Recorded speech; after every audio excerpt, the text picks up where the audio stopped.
Hello guys, welcome to my YouTube channel. Bali, ang gagawin natin ngayon ay itong railing ng garage door. Kasi ang problema nito, pagdating ng winter, mahirap siyang buksan. Pero ngayong hindi pa naman malamig, okay lang siya. So, sa tingin ko, pagdating ng winter, nagiging twisted itong bakal. Kasi ang karakteristik ng bakal, pag winter, nagsishrink siya, malamig. So pag mainit naman, nag-expand siya. So bali ang gagawin ko, dadagdag lang ako ng bracket. So magdi-DIY ako ng bracket, gagamit ako ng flat bar para makagawa ko. Kasi ang gawa ng bracket, so pag binili mo 8 to $10, so masyadong mahal. So kailangan ko ng 6. So tatlo dito sa side na to, and the other side it's tatlo din. So simulan na natin. So ito bali yung gagawin natin, flat bar, then itong mga screw na. So kakatin ko lang itong bakal, so naangkop doon sa sukat nya. Then ito yung mga bolt nya. So simulan natin yung pagkakat.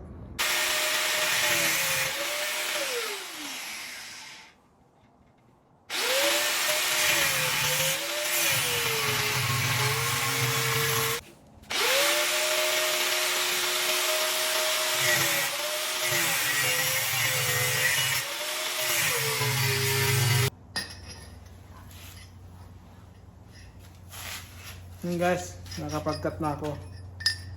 Dalawa, titisingin ko muna ang i-angle.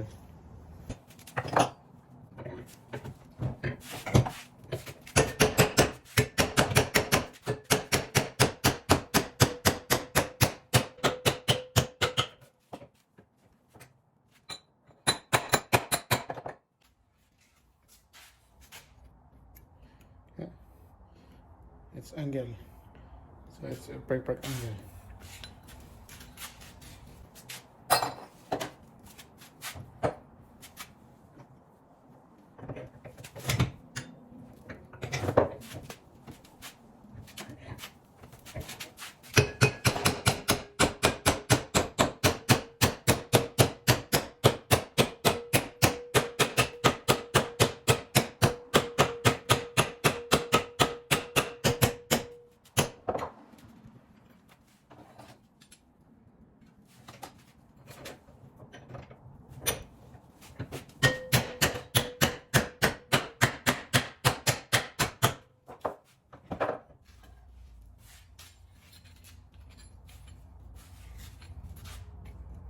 Okay.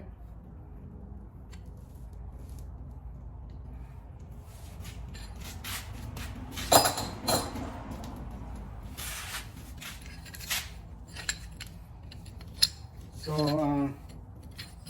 I need 3 for now. Bubutasan muna natin dito sa side na to. Huwag muna natin ditong butasan kasi hindi pa naman natin alam kung saan tatapat yung butas. So, ito muna, then ikakabit natin doon sa railing, then saka natin siya butasan. So, yun, bubutasan ko na dito sa isang side lang muna.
So yun guys, nabutasan na natin.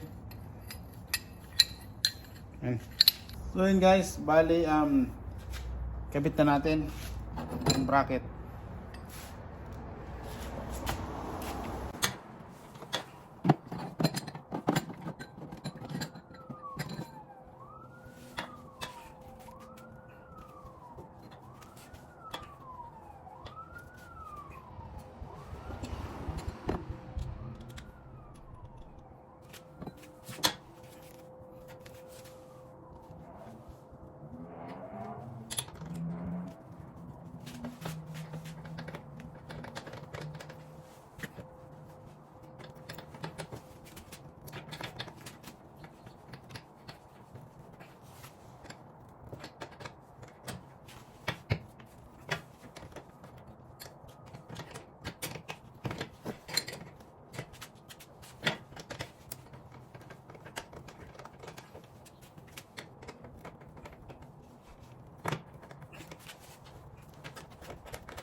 So yun guys, naikabit ko na.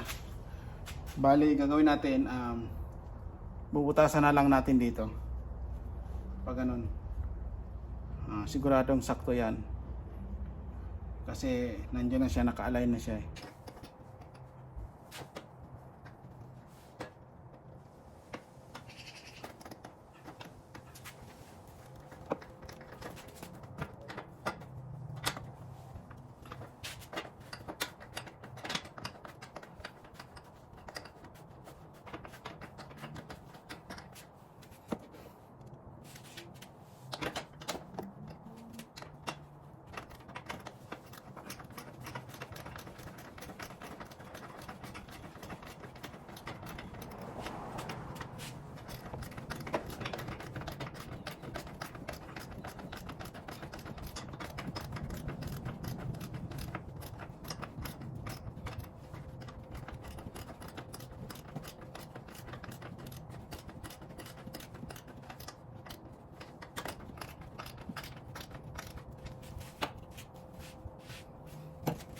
So ngayon guys, naikabit ko na.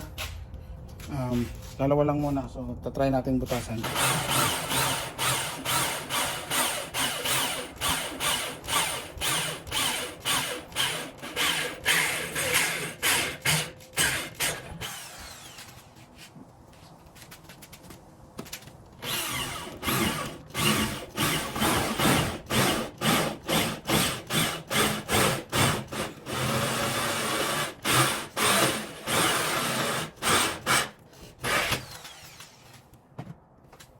So yun guys, tingnan natin kung offset nga. Kasi dito ko siya binutasan. Yan o. Saktong sakto. Hindi yan mag-offset kasi dyan ko siya binutasan. Kaya ang purpose ko, yung isang side lang munang butasan, then saka na ito. Kasi para hindi tayo magkamali. So dyan na natin binutasan. Yan. Sakto yan. Bali may ano lang siya, dumi lang sa ilalim. Yan. Yung bracket niya. Sakto yung butas niya. Hindi yan mag-offset. Kasi dyan ko siya binutasan. So continuous lang natin. So yan guys, lalagyan ko lang siya ng bolt. So lalagyan natin doon.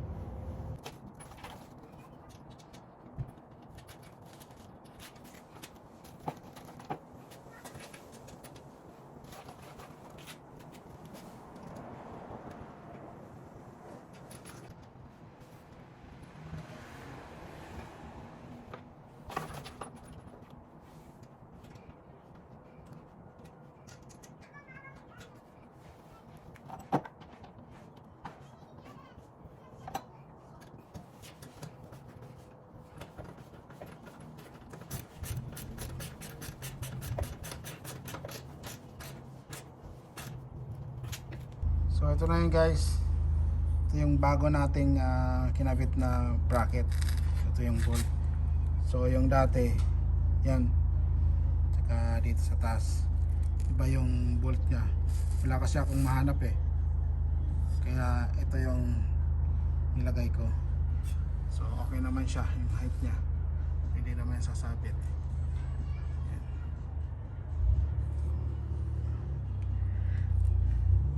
So yun lang.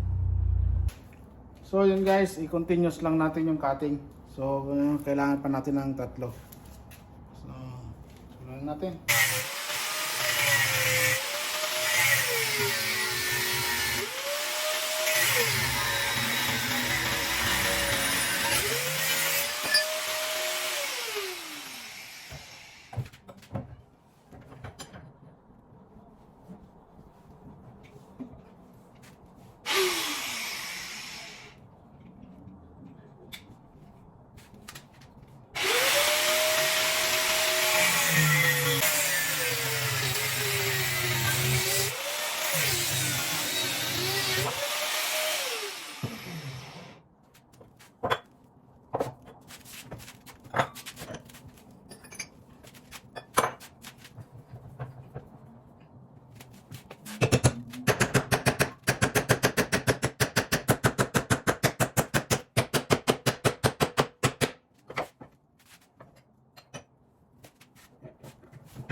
So, tapos na.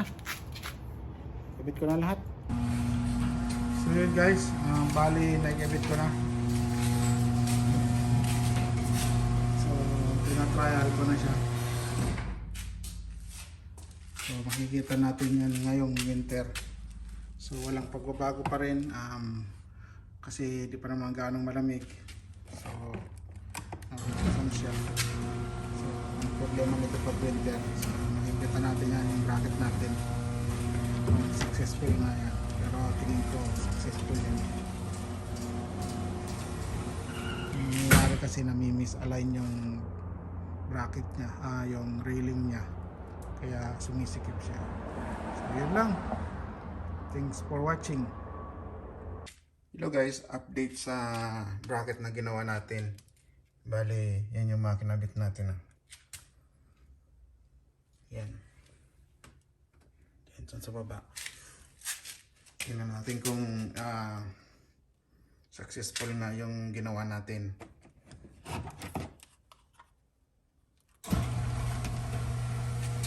Yun, successful. Kasi winter na. Supposed to be hindi ito nababa. Nataas. Yan. Tuwing winter, nahirapan siyang tumaas tsaka bumaba. Yan. Yun lang guys, update ko kayo dito sa ginawa natin. So, successful.